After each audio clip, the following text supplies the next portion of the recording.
Anies usai Johnny Plate tersangka, Tuhan akan berpihak kebenaran.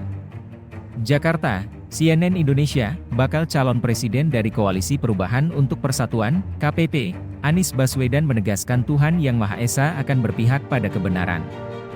Dia menyampaikan itu usai bertemu Ketum Partai Nasdem Surya Paloh setelah Johnny G. Plate ditetapkan sebagai tersangka kasus korupsi.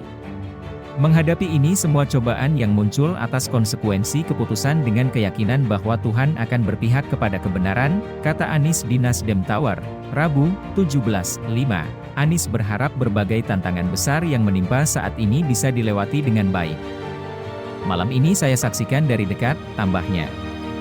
Selain itu, Anies menegaskan ikhtiarnya untuk menghadirkan persatuan, keadilan dan kesetaraan tidak ada yang berubah. Baginya, semangat itu terus berjalan dan tak ada yang bergeser sama sekali. Kita jalan terus sesuai rencana, kata dia.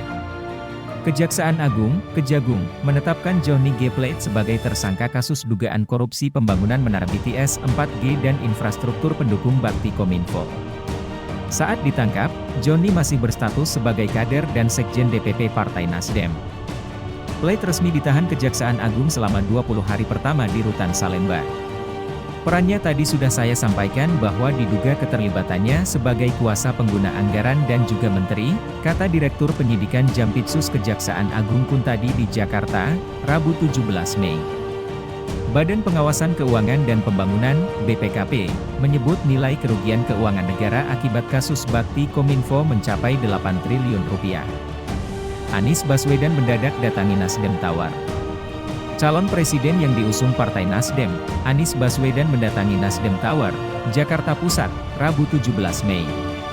Kehadirannya terbilang mendadak setelah Menkominfo Johnny G. Plate ditetapkan sebagai tersangka kasus korupsi. Anies mengenakan kemeja biru saat mendatangi Nasdem Tower sekitar pukul 18.25 waktu Indonesia Barat. Dia tak berkomentar apapun, lalu langsung masuk ke gedung. Nanti pulangnya saja, kata Anies saat diminta komentarnya terkait penetapan tersangka Johnny G. Plate.